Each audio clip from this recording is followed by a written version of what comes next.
Welcome back. Our curved dollar coin is finally starting to come to life. In the last lesson, we were able to successfully hook this minter contract up with our curve USD stablecoin, and we did so using Vyper's interfaces. Now, the interfaces are great, but it's a bit obnoxious for us to have to code out every single function every time we need it. Fortunately, Vyper provides a better way. So in this lesson, we're going to show how we can hook this up to the collateral token, in this case the curve to our curve USD, and we're going to use Vyper's import statements to speed up the process of getting interfaces into our contract. Now that we're getting handy with interacting with exterior contracts, let's kick it up to the next level. So we're no longer going to be running our tests at the beginning. We're going to trust that you are able to run the test on your own and get the drill. Last time we were interfacing with the token.vy, which was sitting in the same directory here, and we called it interface token, and we went through and started writing out ways of interfacing with that contract function by function. That's a lot of work. There's also the capability of extracting it, which we saw at the end of the lesson. But Vyper has a way to make it even smoother and easier. So you can import an interface for any other contract that is sitting in your contracts folder. It's pretty easy to do. And this is the only import functionality that Vyper currently has. So this means if you're currently here looking how to import code, like in Solidity, you can just import other libraries of code and stack it there. Vyper doesn't support that yet. So if you're looking for that, you're in the wrong video. It hasn't been added to Vyper yet. The import only applies to pulling in an interface, which you can use to point to a contract at an address. So as you saw there are two different ways of doing this. You can just do a straight import, where you import as whatever you'd like the name for. You have to add a name. Let's show how that's done. Let's import token, and we'll call it as token, so it stays the same here. And we can test by running the Brownie console to see if this is going to compile.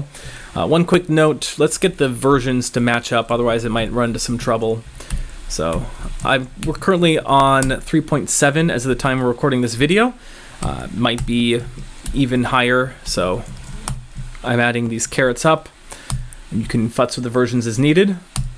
And now that we've kicked the versions up to 3.7, we can see that it goes ahead and compiles just fine. So this is the first way to do it. You could also do from token import token.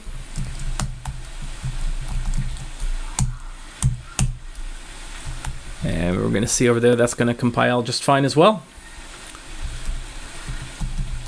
So a little bit easier than writing out all the functions, I'd say. So we're getting pretty good with tokens. So at this point, this token is referring to our stablecoins. Let's change that throughout, just for clarity. Now let's add the lending token. The lending token is curved for this case. So this is a vanilla ERC20 token. It's got a bit more, it's not so vanilla, it's got some fun properties, but we're just going to call it a vanilla ERC20 token. This refers to curve USD. Let's add a lending token. It's going to be a new interface that we're going to import for an ERC20 token that's going to refer to curve. Because ERC20 tokens exist all the time, Vyper has made it very easy to work with them.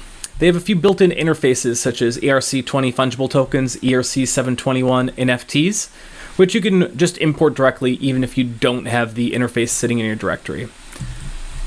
So you can see within the GitHub repository, the current list of built-in interfaces includes ERC20, ERC721, 165, 4626, and we can get those in just by going from vyper.interfaces import ERC20. Now this ERC20 here is going to work just fine.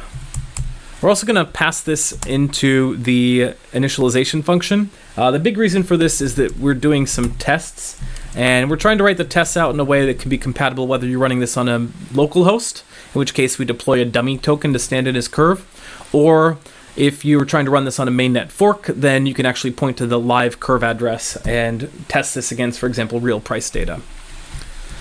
We're going to set our lending token equal to an ERC20.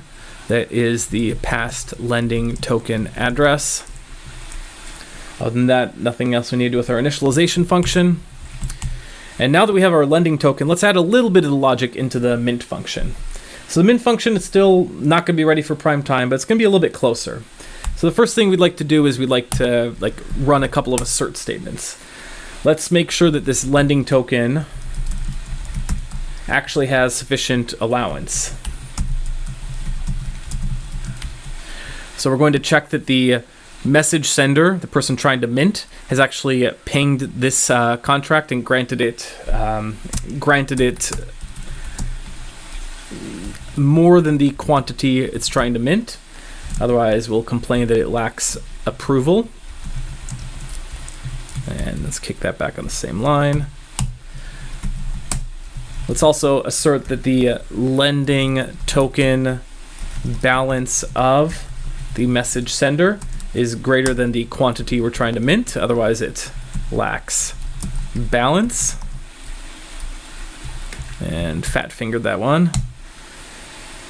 Now that we've got this, we should expect this next statement to run just fine. We can call the lending token and call a transfer from the message sender.